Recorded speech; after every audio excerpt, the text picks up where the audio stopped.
Okay, guys. Today I'm going to read you my Warrior Why. You have to forgive my hair. It's a hot mess.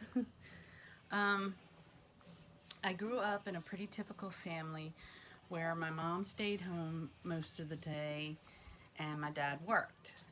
But it wasn't always, a good time. Mom and dad fought all the time over money. Um, and this is where I began to believe that everything was my fault. And this was also about the time that my father started mentally and emotionally abusing me, telling me, I wasn't worthy, I wasn't enough, that I wasn't pretty enough, and that no one would ever love me.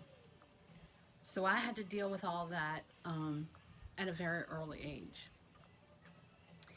And after hearing about that all those years growing up, I believed him despite being told otherwise by my mother. What my mother was telling me versus what my dad was telling me, it was no contest because what he had been telling me my whole life was just so ingrained in me, you know? Um, Fast forward to my first boyfriend who said he loved me, but then left me anyway, just like my dad said. Um, Fast forward again to 2008 when I met this guy who didn't have much but claimed to love me. I moved away from my family to be with him. And that relationship went to hell real quick. I was again made to feel like all the issues in our relationships were my fault. So again, that reinforced the whole everything was my fault. And I was late 20s when this happened. Um, so yeah, I was in my late 20s.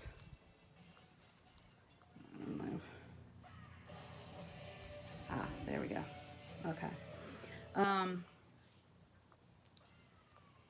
I was again made to feel like, all the relationship issues were my fault. He says it was because of my weight issues. So then I moved out of his place and in with a good friend. Long story short, he broke up with me without ever telling me about it. He broke up with me without ever saying, I'm breaking up with you. He just stopped talking to me and started talking to the girl that he was cheating on me with. Um, Fast forward another year, and I ended up moving back up to where my family was. I got an apartment and thought I had found friends who all turned out to be using me. I got used so bad by people who didn't deserve me. And that's the thing, there are going to be people in your life that don't deserve you, and you got to be able to not let them get away with it. Um, but I need to backtrack just a moment because I forgot something from my childhood that I feel is of importance to speak on. I was about 8 to 10 years old when this happened. My uncle took me in my grandmother's bedroom and laid me down on the bed and then laid down beside me. But he was wearing nothing but a pair of bikini underwear. I didn't think anything about it at the time. I didn't know that he was doing something wrong. It didn't feel right to me, but it didn't quite feel like it, you know what I mean? I didn't have any idea that what he was going to do was truly wrong. It just felt weird to me, like something was off. He started playing with himself and touching my legs in a way an uncle should not do. About that time, my grandmother came in and caught him and stopped it. But once again, he made me feel as though it was my fault that it happened. Even though he was the one strung out on drugs doing this to me, he made me feel like it was my fault. Like I did something at 8 to 10 years old to cause this.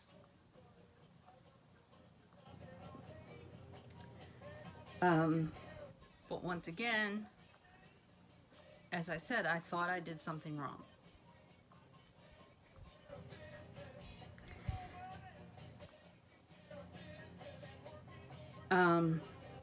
Fast forward to when I was living with my niece and her girlfriend, and I was on a dating site called Plenty of Fish. I wasn't having any luck meeting anyone, and to be honest, I was about to delete my profile when the cutest man messaged me, and we just clicked. Long story short, that was the beginning of a beautiful relationship.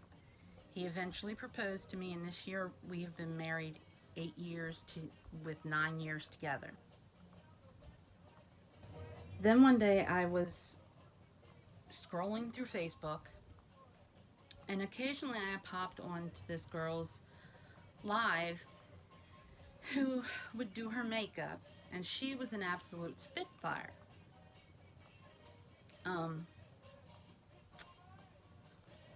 Her name is Tiffany Soma.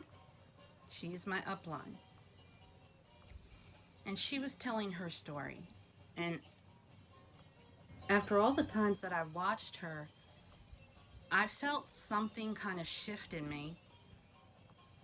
And just... Oops. I felt something kind of shift in me, and it kind of caught fire in my soul. She lit a spark within me, and I wanted a little bit of just a little bit of the confidence she was exhibiting. I wanted to be, for lack of a better description, I wanted to be like her. So I eventually joined her team and started going live, despite the fact that I was terrified and scared. And slowly, I became a person who no longer was satisfied being the wallflower or someone